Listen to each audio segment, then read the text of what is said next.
This is our buddy Mandel Nallo. He's a Bellator fighter, but he's been our boy for years now. Yeah. How long have we known you? Long Ages. Time. Me and Nick actually hung out. I don't know how long ago. I bought a painting from you. A good painting. Painting that you got. I remember the way that story went down was, I think I was just at an auction or something, and my wife called me and she was like, "Hey," because every now we weren't really we weren't super popular then. So if someone came in saying like, "Oh, I like MDE shit," it was rare. It was like I probably had like 12 over the course of 2 years. She's like, "Hey, there was you better come here." I was like, "I'm far away." And I was like, she's like, "Come here." She's like, "He's cool. He's got a fight at the casino at Mohegan Sun." And I was like, "Oh, that's that can't be fake."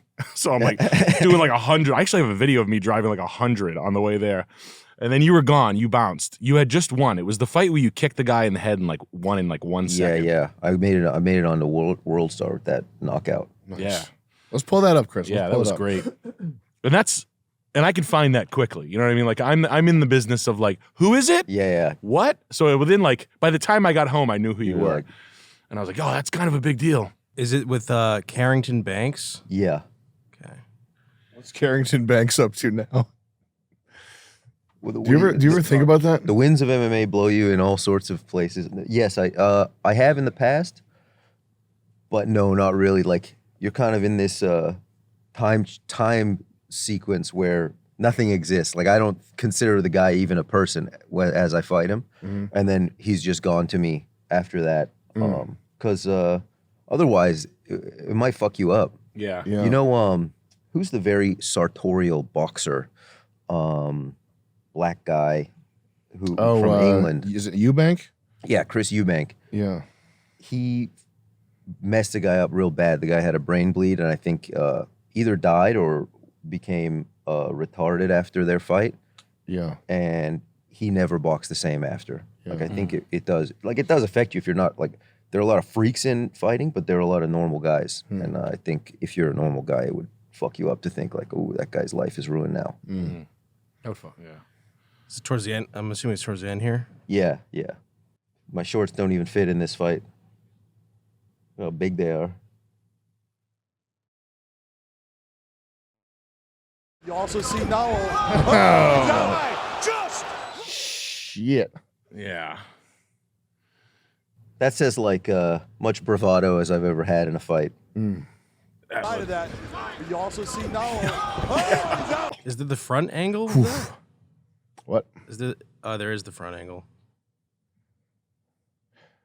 We call that the front angle. Oh, shit, dude. God. Yeah, fighting's fucked Carlton up. Banks went down.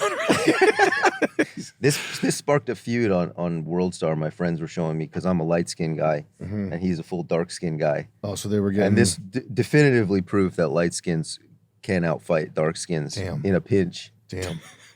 I'm glad I was their champion. I think we all knew that, but that's...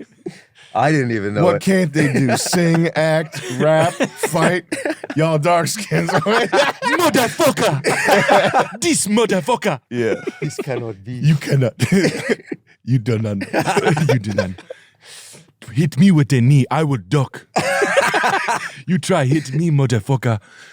Wow. I can dodge it. I know for a fact I can dodge it. Motherfucker. That's wild. That was not even a day before going into your shop because we went the next morning to your shop. Was that at Mohegan? That was at Mohegan. Oh, wow. Yeah. And then I fought in Mohegan a couple times. And then when did you start fighting? Professionally, and probably. Why? But no, just in general. Like, why, and why? Like anybody, you grow up watching kung fu movies. I feel like I don't know if it was like you guys are a tiny bit older than me, but like Jet Li, Bruce Lee, that shit was maximum. And then like before that, you're watching Dragon Ball Z or like Samurai X or something, and fighting is just the coolest thing in the world. And then you become a teenager, and you're like, oh, maybe I'll do kung fu. That's the good one. And then you go to a kung fu gym, and you're like, this is retarded. I did kung fu in high school, and it's bad. It was fucked. The guy that I did kung fu with, he's got. It's always corny. He's got a mug shot for rape or something. Black guy? No, well, he's Dominican, I think. Oh, we talked about it. Yeah. But he gave me the I'll give you the advice that he gave me. that stuck with me for years and years. He said, "Do the SSI." What's the And SSI? I thought about that for 4 years. What does it mean? You don't know what it means? Do the SSI. It means do the exercise. Oh. It took me fucking 4 because he barely spoke English. And he wanted to be an American movie star. He had like Frank Duke's lot of those autograph guys, shit. yeah. He had all that shit. There's like old photos of him doing a full split on a, you know what a whale tail Porsche is? Yes. Like the big ass wing. He's doing a full split on the wing. He's got his whole studio is like decked out with, like he wanted to be a movie star so bad. But he just didn't speak. I bet he could have because he's a very unique looking guy. If he wasn't a sex offender and a non-English speaker, he probably could have been. I mean, non-English speakers were all the rage in that era too. Like Jean-Claude Van Damme made it happen. Yeah. You know? He had marbles in his mouth. Yeah, exactly. Yeah, I didn't know what the hell he was. I was like, what is this guy? Brussels? Pull up, type in He's from Calazan's Kung He's Fu. American. Calasanz. The distinction is when this guy spoke, it was not fun trying to figure out what he meant. It was just pain. Brazilian is the worst. And then hit images. Gobble. I hate Brazilian so much, man. I can't even explain to you how much I hate Brazilian everything. Oh, wow. I like that he kept that hairdo his entire life. It's like a holy shit. Beard opacity at 30%. It's like hair opacity at 30% I don't think I'm going to clean this up. I like the way it looks. He looks great. Why would he clean it up? You want your martial arts instructor to have that much enthusiasm as he's giving you advice. He's Quaalude. He's looking in his head. He's like, bitch. Rape. Shaven pussy. Shaving pussy rape. Clean showered pussy. $3,000 apartment. Rape her. Did you see The Muay Thai guys? the traditional Japanese teacher? Wait, That guy's who good sent it to too. me? I think Trevin sent it to me. Got long blonde hair. I gotta pull that up. Yeah? Hold on. Japanese with blonde hair. Like Yeah, I'll pull wears that a up. gi and teaches like ninjutsu and aikido, and Yeah, just I like believe has so. a dude's voice. He's very traditional. He's just traditional. He's picking up the pot. He's a standard stock, just one thing different. Traditional martial artist. Okay, Lifestyle, different. neo-traditional. None of your business. So you liked who did you like? You liked Kung Fu. I like Jet Li. I like Bruce Lee. Were you a Jackie Chan fan? I was a huge Jackie Chan fan. I feel like he was the best. He was the best filmmaker for sure. He might be the best filmmaker in all of existence. By the way, don't pull this up, but if you're out there watching this and you want to know about film, look up every frame of painting Jackie Chan. And look up his gay son that he hates. That too. Hey, does he have a daughter that he disowned as well? I always say it's his gay son. My son is gay. That might be one of your funniest jokes. The one where you did that's an expensive kiss. Yeah. I thought about because Jackie Chan's rich, and he disowned his daughter or son or whatever over being gay. Yeah. And Nick did this thing where he's like, "Oh, $5 million, that's an expensive kiss." And I thought about that for weeks after you said it, man. That's really one of the best. That's a cool thing to put on a shirt or something. Yeah, that's expensive. Is that his daughter? No, this is This is the headmistress of the Thai Jitsu. That's a guy. Here I go again. Yo. This arm goes underneath the armpit here. I want to make sure that I'm aligning three things. My knee is in front of his knee. My breasts. Hip can bump the hip. His arm can move his shoulder line. And I need to make sure my These are breasts are concepts. free to waggle. Make sure my pussy stinks. Yo. Do not punch like this. And these people will always have a couple 99% of the students. people in the world that do Always have a martial couple arts. freaks that are down. Well, that's my dream, actually. Yeah. And I don't know if I should admit this, but if I had nothing going on, I'd probably try to start a karate school and get some like frumpy mom to be my disciple. You could get her and her stepkids. Like you could get a whole group of people. I'm good with one 40-year-old woman. Big, Studio plump, truck driver's wife. Just Yes. you and her just showing her the ropes. bowing into practice. Always making her put her hat on, her baseball hat Nothing on. sexual, but it's just the active instructing and pretending like And the just techniques teaching are her real. katas. Yeah. That's No, really the arm funny. needs to be higher. Yeah. We're working on kiais for 45 minutes today. Hell Yeah, yeah. I did Taekwondo in high school, and the sensei, who was actually he's a good guy, Master Joe Badini, He was actually a really good guy, but his top disciple was this big, fucking fat, monstrous, like 28-year-old broad who had just like the biggest legs I've ever seen. And I don't know, maybe that did something to my head. You hate them. You just want to every time you see like a volleyball girl. You want to kick her. When did you start doing martial arts? Like yeah, so I started when I was 16. I started doing Japanese jiu-jitsu, which is not very good. Yeah. For fighting. I think it's fine if for a hobbyist or something. But my gym had some French Canadians love kickboxing. Yeah. Oh yeah. I mean, Jean-Claude's from there. Was it Savate or Sabat or whatever? Sabat, that's like French. And little then toe kicks. they're crazy. They're like putting their hands back here while they Hell yeah. counterweight. So we had a guy called Jean-Yves Thériault, who was the man in American freestyle kickboxing, which looks bad because they wear full pants and foot guards. Foot guards are never going to look good. I don't care how, like, so that anyways, I started doing kickboxing through that. And then I was still training a lot. And I was in university. And I remember cutting weight for my first amateur fight as I was in class. I'm like, what the fuck am I doing? Like, I'm not paying attention to anything. So I was like, I'll just go do MMA full time. And I just kind of never looked back. And the way I always thought about it, like, if you commit to something properly, let's say you fail at becoming a world champion or something, like, I'm so good at technique in jiu-jitsu and striking, like, I can turn it into a job. I can open a gym. Like, you shouldn't just be a dumb idiot athlete that's like, I throw hard punches. I could kick hard. I could take damage. You should be able to like translate whatever you're learning for 10 years into like profit. You could teach privates. There's guys that teach privates. They go to people's homes and they're making like $200 an hour, something that's like fun to do.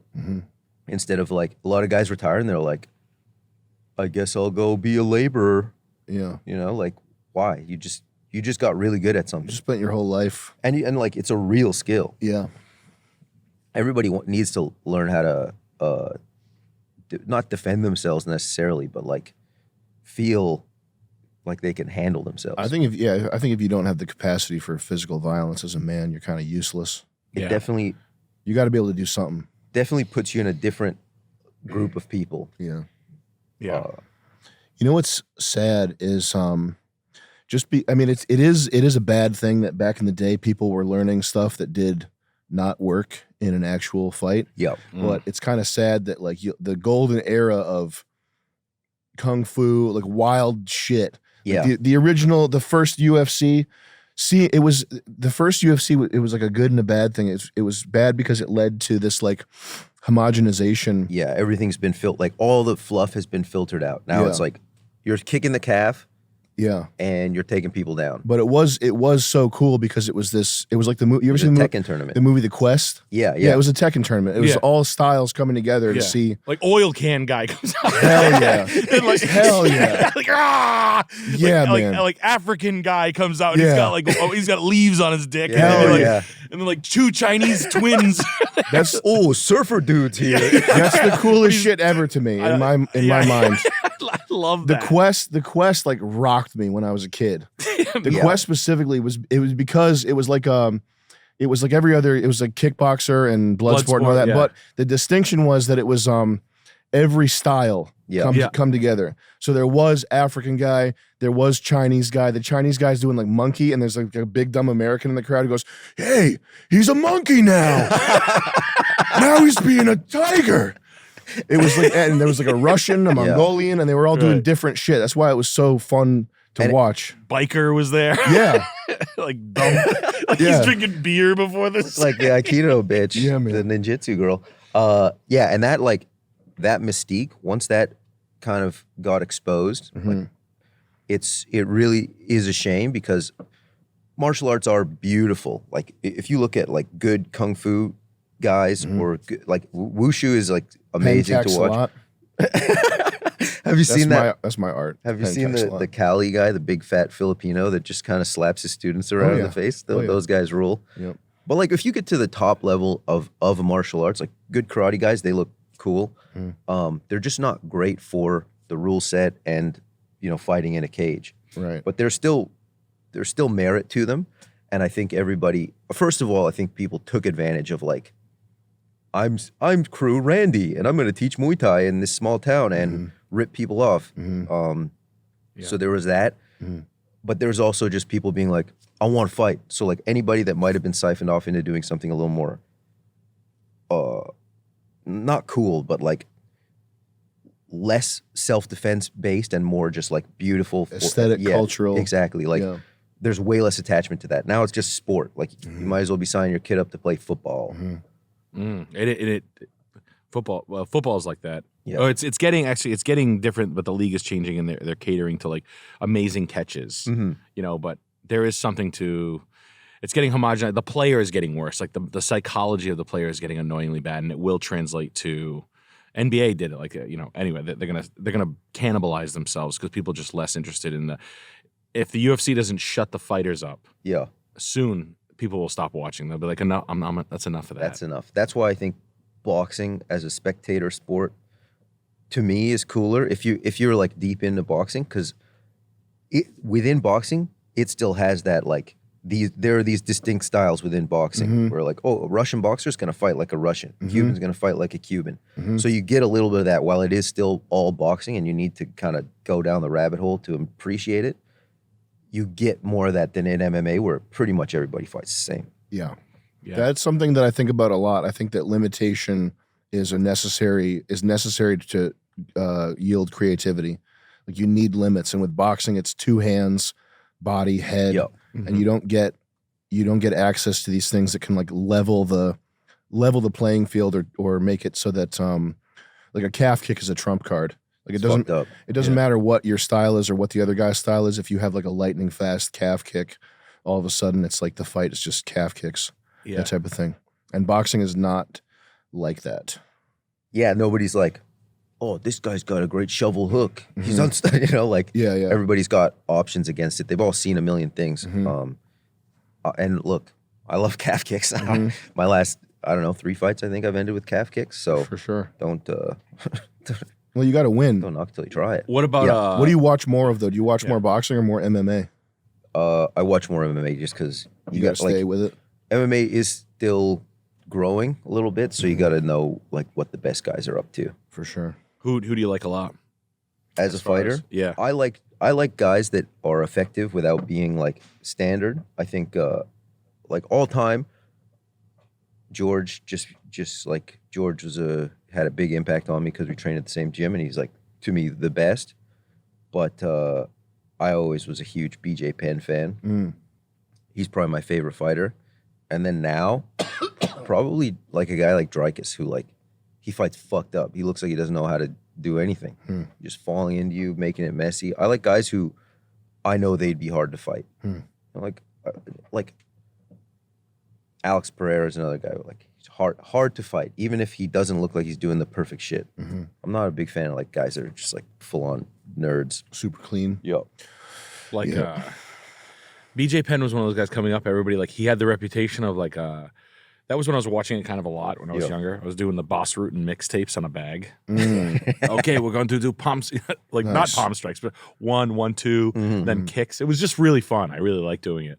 And I liked his like style. I thought he just looked cool doing it. Like he could have been a movie star. Definitely. Who, Boss Rutten? Boss Rutten. Yeah. He had like the look. He had a great look. And the way he fought was very like, oh, this guy would fuck people up. Yeah. Like, oh, that's weird. Yeah. Nasty stuff. Yeah, like wide arms. Like you're not getting away from him. Like I would love to watch him beat a woman up. That would be the best fight. Is him versus any woman. Yeah. I would pay thousands of dollars. Just him beating up a woman at a bar that's just chewing her husband out for no reason. A bad wife. And then I'm like, all right, like a bouncer. Here comes Boss. Oh, it's Boss. Is like, why you talk to your husband like that? But she's kind of tough. Like she's got like pain resistance. Dealing with it. Yeah, she's like, ugh. But he's like, oh, you need to pay attention when your husband is being a good guy. Like that would be, but like BJ Penn had one of those reputations where people would be like, oh no, he's the best. Yeah. And I never got it. I didn't get why he was the best because he looked like a Hawaiian fisherman. Yeah, he didn't. His conditioning look wasn't good. Yeah, it's just like how effective he was and how like nasty he was. Like when you're a rich guy and you're good at fighting and you're tough, that's fucked up because you really love fighting at that point. Yeah. I don't think there are any good rich boxers. Huh. You know, it's hard to get fucked up in sparring, let's say, and then go home and you've got like a maid and dinner cooked for you. Like, Yeah. I would just be like, what the fuck am I doing this for? You know? Lobsters, please. Legacy. Yeah. Like that's not. I don't. My dad did that for me. Yeah. That's cool. I mean, yeah, I don't know. Some people can probably fall back into it. Like, no, I can eat. Like, I'm like going to the gym now, and the eating is like so hard to like, you know, you weigh 200 pounds or 250 pounds, eat 250 grams of protein. Yeah. Go ahead, I'll wait. Show me 250 grams of protein for 7 days a week. Yeah. You know how much eating and shitting you're gonna be doing? It's fucking retarded. That prep is crazy. But I feel like I don't know. I feel like the money wouldn't be a problem. Maybe it would though. You don't know the mindset. I feel like when they podcast, you expose, you have like time to reflect on things you've said, and then you start to like internalize, and then you get soft, and you're like, oh man, I don't want to be like Sean Strickland. I think said some crazy shit, and then was like, I'm not like that. I'm a good guy. Unfortunately for him, I think he started out as like a cool, normal guy, and then he almost typecast himself into the guy he is now. Where like, yeah, you have like hot takes, but you're just a regular guy. And then whenever he'd show up at a press conference after he got that reputation, people were like, what's he gonna say next? And then he's like, he's trying to do bits now instead of just like give your honest opinion. If you want to be quiet, just be quiet. Yeah. Yeah. Huh. I think Conor kind of did that too. Like he was such a hothead for so long that he just became the hothead. I'm a big fan of Conor too. Like he's a special character, but he turned himself into a freak of nature. I'm gonna have the most money in the world. See how freaky I can get. I'll have a do a conference with a heart on. I just think about the one where he got like bricked up and like was like, yeah. And I was like, yo, dude. That's Yeah, you know you're fucked up when you used to know what cool was, and now you're like way off the mark. yeah. What the fuck happened to this guy? He was in a boxing ring. He promotes fights now, and there's this girl with braids. She's his champion in bare knuckle. And he just yanked on her braids. I'm like, what the fuck? His wife's there, and he looks at his wife like, what are you gonna do? Oh my God.